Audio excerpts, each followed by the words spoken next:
Yo, what's up? I wanted to make this video because I just wanted to talk about the story in this game. Um, so I've played all the story, all the main story, and Chang Li's side story, Yinlin's side story, Jion's, like companion story. Done all those. The side stuff, haven't done all the side stuff, but it's not voice acted and it doesn't really seem like it is like the main selling point for story anyways, so I wanted to give my thoughts on that. I'd have to say that the baseline story is pretty good. It's not amazing, but it's not bad either. I think the only problem I really had with the base story was Gian, the character Gian.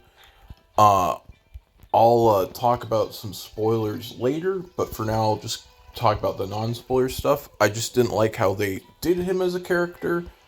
Um, I think what they were trying to go for was really cool. And if you actually look at his trailer on YouTube, I think they did an amazing job with his trailer. He looks like an awesome character in the trailer, but in the game, in the way he just kind of came out, I just think they kind of screwed up. And I don't like how he came out as a character. So that is kind of the only problem I had with the base story. I thought Scar was an amazing character. I thought Jin Shi, or whatever her name is, the magistrate girl, thought she was okay. I didn't think she was great, but in Mount Firmament, her story fleshes out, and she's probably, in my opinion, one of the best characters in the game. So, story wise. So, pretty much every character other than Jian was really good. Chixia and Yang Yang were kind of hit and miss, and also the voice acting, English voice acting, isn't that great, at least in the beginning. For Yang Yang and for Chixia, it's kind of a hit and miss. Sometimes it's okay, sometimes it's not good. Um, but yeah, overall, all the characters are great. It's just Jian wasn't the character I liked, but everyone else was great.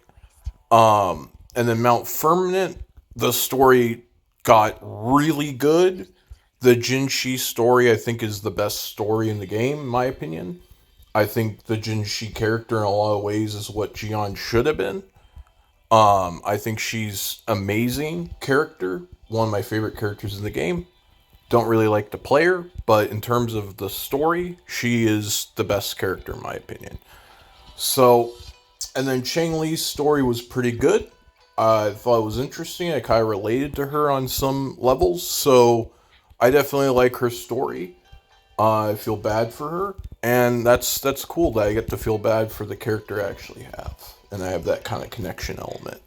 So yeah, that's pretty much my general thoughts on the story. I'd say the base story is probably like a 8 out of 10.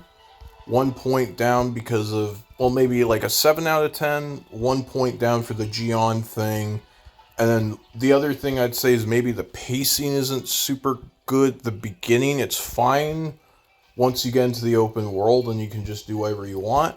But before that, it's kind of annoying that you're restricted to like sort of a guardrail thing and you just kind of have to go on this linear path. I think it might even be nice if they just gave you a starter sandbox to explore and have like a little mini dungeon in it and some like chests that you could get for ashtray and some stuff like that. And then when you leave that sandbox, you then start the story and all of that.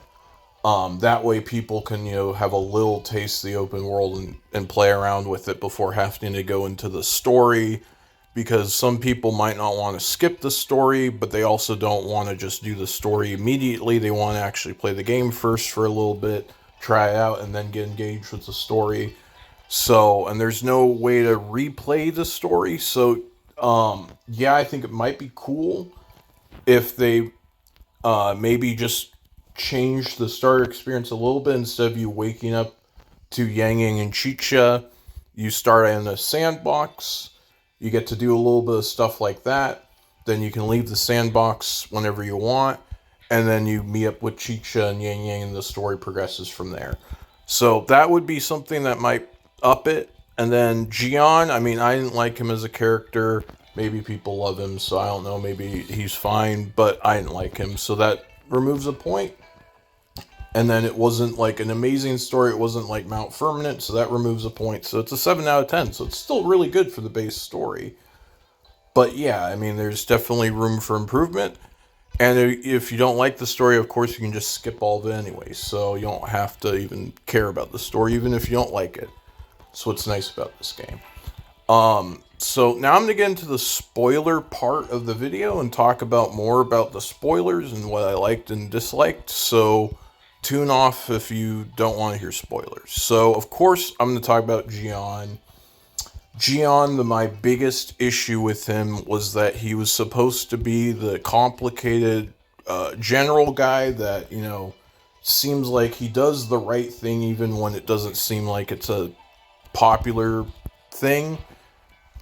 He, tries to act brave and stoic, but underneath it all, he's a sweet guy or whatever. It's like, yeah, that's a cool character, but the problem with it was they ended up just making him look like a pussy a lot of the time. Just look like a baby that didn't want to fight. And my impression of him in the story eventually just was like, is this guy just a politician? Is he not actually a general? Is he just a guy that says what he needs to say and make the crowd happy? But in reality, when it comes to fighting, he just wants to run away. Because that's how it started out with the Geshu-Lin thing. He ran away, and it was like, well, that makes sense because he's trying to live and fight another day. So it's like, okay, that's forgivable. It's not a big deal.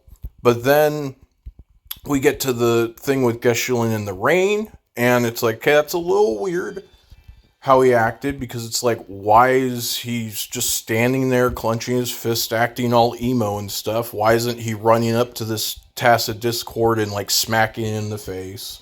Why isn't he walking away and being like, who cares, and going and finding his men, making sure they're okay? Why is he just standing there acting all emo and emotional?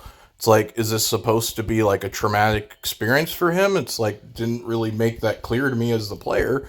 So I'm just supposed to, like, what's going on? Why is he not fighting? Is like, if he moves, is he going to get like sliced up or disintegrated or something? Like, what's going on? And he's not going to talk to it, but then he talks to it later. It's just like, yeah, so it was a little weird, but again, second thing, not a big deal. And the first time, when he ran away, it made sense because it's like, well, why fight a fight we're not going to win? Let's run away, okay? So, but then we get to the next part, where he asks Rover what we should do strategically. Now, this was supposed to be for the player to feel like they're involved, and that's nice. And you get to pick the right option or pick the wrong option and eventually pick the right one, right?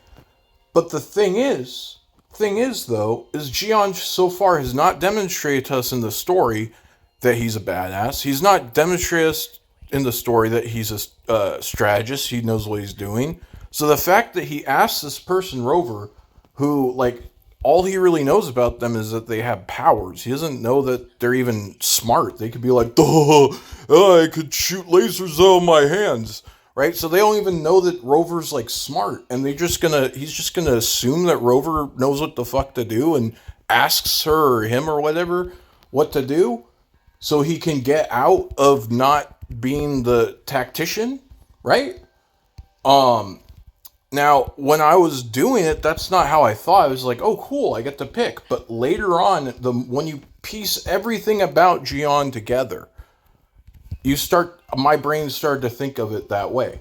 So, of course, Rover does all the right answers, and then he repeats it like he said it, like, yeah, so we do that, and that's the right thing. That's what we do. Cool, good idea, Rover.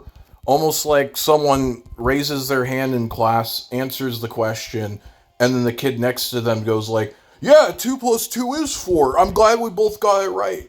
It's like, that's what it feels like Gian did there. But anyways, that's potentially forgivable. But this is the thing that got me. This is the part where I'm like, whoa, what the fuck? What the hell's going on with Gian as a character? The bridge scene. Yeah, the bridge scene. when we're on the bridge and there's like 10 tacit discords or whatever, let me see if I can find what they look like. They're like 1 cost, or maybe they're 3 cost. No, they're 1 cost. They're not even 3 costs. They're not even 3 cost tacit discords. What are they? They're like these guys, right? So there's like 1 cost, these guys. So there's a bunch of 1 cost tacit discords. They're probably not even legendary. They're probably epic, right? So there's just a bunch of 1 cost tacit discords, maybe like a 3 cost on the bridge, and it's like, okay, well, Gian, like, you get to play Gian. He's overpowered as fuck, you know. You press his ultimate, you close your eyes, and you tap the screen, and you'll parry every attack on the screen. So it's like, okay, Gian, just pop your ult, like, press one button and kill everything on the bridge, and then all 3 of us are going to go fight Dreamless, right? Instead, it's like, oh, I should maybe, like, he doesn't say anything, but he acts like, I'm going to stay behind. And then Yang Yang goes like, Gian, like, you're the more powerful. I should stay behind and you should go with Rover. Now, if Gian could have just destroyed all of them in 1 second, he would be like, Yang Yang, shut the fuck up. I'm going to one-shot all these mobs, and all 3 of us are going to fight Dreamless. What the fuck are you even talking about? Or he would have been like, he wouldn't have done that, and he would have just been like, Yang Yang, we gotta go fight Dreamless. You stay behind, deal with these. Or maybe he would have just, all 3 of them went, because, like, are they gonna be able to fly to Dreamless with them? And, like, what's wrong with just leaving them on the bridge? Like, do they have to stay behind? It didn't really make any sense. So Gian apologizes and goes like, yeah, you're right, I'm sorry. And it's like, oh, so you were gonna stay behind? You were gonna stay behind and fight those guys? Which shows us that you're a coward, because a coward like you knows that those 1 cost echoes are losers. You'll easily defeat them. It's not an issue. It's not a big deal to you. It's not a challenge. You're not afraid for your life. But fighting the Dreamless or Crownless or whatever, I mean, if it's Crownless, then that's really sad. But pretty sure he knew Dreamless was around or whatever. So, yeah, you're afraid of Dreamless. And you're like, oh, well, I'll just stay behind and fight the 1 cost echoes. It's like, really, bro? You can't even go up against 1 4-cost legendary. Really, Gian, you're the limited character in the game? Wow. Like, yeah, who would want to wail on you? The crybaby that runs away? If I'm gonna wail, I'm gonna wail on Chang Li. I'm gonna wail on Yin Lin, the actual badass characters in the story. Unlike Gian, the little baby that wants to run away. So that's what he became in the story after that bridge scene for me. And I was like, oh, what the fuck? And you're like, okay, but that was just one thing. Okay, well then what about Abby? That's another thing that kind of caught me off guard. When Abby shows up, Gian's not like, what the fuck is that thing? Or he's like, be careful, Rover. We don't know what that thing is. He just acts like it's all good. And it's like, oh yeah. It's like, that was kind of weird. Well, hopefully there is a way they could write him to be a good character. I'll talk about it in a second with that Abby scene. But anyways, the thing that really kind of hit home, though, for him being a bad character was his companion quest, the boat race thing. So you go to this, like, boat race thing as Rover, and you don't know anyone there. Gian introduces you to, like, the manager, like, whatever, and he's like, yeah, it's like, you and Gian saved the world, so you guys should, like, get drunk or whatever and make these, like, Pokemon fish, like, race or whatever. It'll be fun. It's like, okay, cool, I'll, like, do that. And then you talk to some of the other recruits guys, and they're like, yeah, Gian's, like, the best guy in the world, we all love him, he's amazing, blah, blah, blah. And it's like, okay. And it's like, you should invite him to your boat racing team. It's like, yeah, it makes sense, because I don't know anyone else here. Maybe Yang Yang and Cheek Show or whatever were eating popcorn and lollipops in the background, but I don't know. At the end of the day, I only remember Gian. So it was like, Gian's the only guy there. And you're like, okay, yeah, it makes sense. We'll go talk to Gian. You go talk to Gian instead of Gian being like, oh, Rover, I'm kind of busy right now. I gotta go take care of something. Sorry. Or, oh, I only was stopping by to talk to some people or whatever. He's like, no, I'm not qualified to be on your team, basically. There'd be someone better. And it's like, what? You couldn't even think of a good excuse to get out? You couldn't think of a good you're just going to be honest about it? You're like, oh, I'm a little baby, I don't want to do it. I don't want to do it. It's like, wow, okay. It's like, why don't you want to do it? Maybe because you're afraid you'll lose, because you don't want to be seen as a loser. So basically, you're a politician. You're someone that only does stuff that's convenient for them socially. And then once it's inconvenient, you're like, oh, I won't do that. I'll mess up my hair. I'll mess up my hair if I do the boat race, Rover. I might get water on my hair and mess up, or my nail. I might chip a nail or something. I don't want to again do the boat race. So it's like, yeah, why the, yeah. So, anyways, you do the boat. You eventually convince him to stop being a pussy and just do the boat race with you, and he does.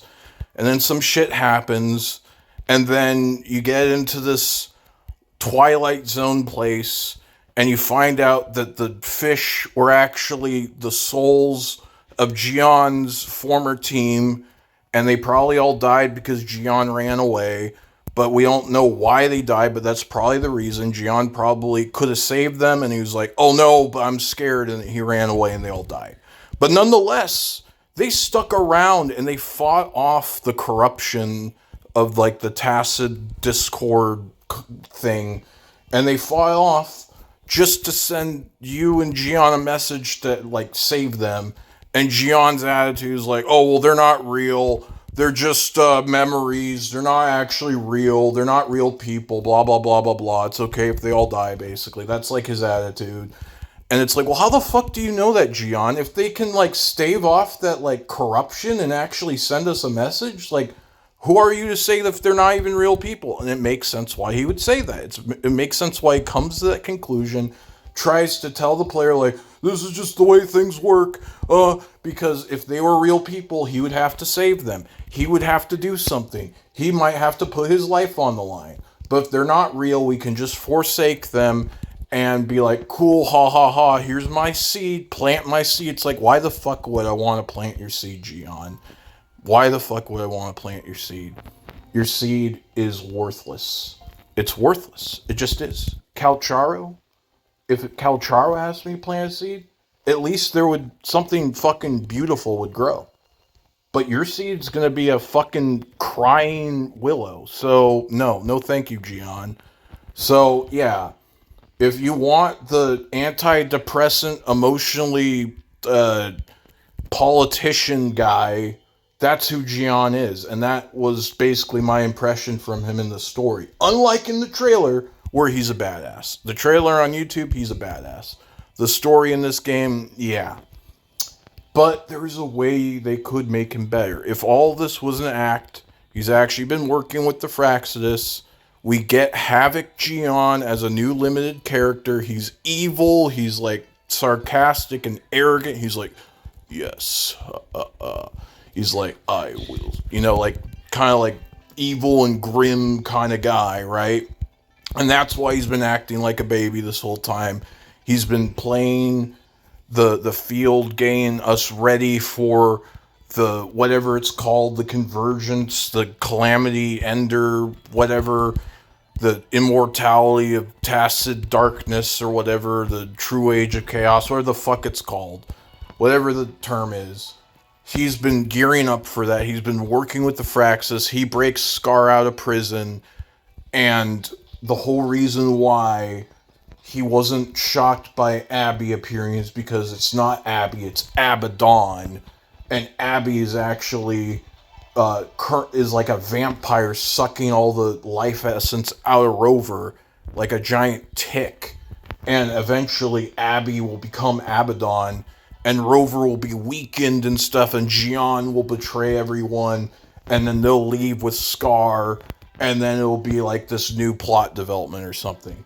That would be really cool. That would be a way they could redeem Gion for me, because it'd be like, okay, it makes sense why he acted the way he did. But, yeah, probably not going to do that. But that is a way they could redeem him in my eyes. Nonetheless, let's talk about the good characters. Let's talk about Jin Shi. Chang Li, Yin Lin, the characters, the female characters that are all really good. Jin Shi, best character in the game, story wise. Her story was immaculate. The fact that basically she had the option to run away, right, like Jian did, and just let the dragon make the whole world frozen, and then just eventually some other hero will come along and fix it. That's the option Jian would have picked. Jin Shi's like, no, I'm gonna pick the other option. It's like, okay, well, the other option is you gotta like do all this other stuff, and if you fuck up, then you don't just die. You basically go to hell. You go to a place where your soul or whatever is slowly ripped apart and then re-put back together to repeat itself for all of eternity. So you go to hell. So you have a fate worse than death, right? And she's like, I'm willing to take that chance because it means I'll save my people. And she did. And she was successful. That right there makes her way better than Jian because she was willing to die for her people. She was willing to literally risk herself to go to hell for her people. Jian, at every opportunity in the story, tried to run away. So, Jinshi, amazing character. The whole thing about the dragon basically raising her and all of that was really cool. Just an amazing character. Chang Li, her character was pretty good. The whole thing with the little girl and orphan thing, that was nice. Yin Lin had a cool, complicated story with how she was like sort of like a secret agent working both sides, both the puppet master side and the whatever the people that guard the city are called, the rangers or whatever. She was doing all that stuff. And it's tragic to see that she could have been able to see her parents, who she's never seen before, because I think her parents died when she was really young, so she's never really met them and seen them, and the doll maker tried to bring them back to life, but she'd rather have them, not have some weird version of them in the world, just let their memories stay, whatever. So her story, it's complicated, it's sad, it's gripping. The story in this game is really good. It's getting really good. I think the direction this game's going story-wise is amazing. I think the Mount Firmament stuff is like a 9 to 10 out of 10 story. So if they keep up the story that way, and they just keep giving us story like this, I think the story in this game might be a actually big selling point of the game. Which is nuts, because before I thought the story was one of its weakest selling points. Now it might be one of its more stronger selling points. So, yeah, I think the story overall is really good. It's just Jian, and hey, you know what? One messed up character is fine if you're going to keep making characters like Chang Li, Yin Lin, Jin Shi, and so on. So, that's the video. That's what I thought of the story. So, bye.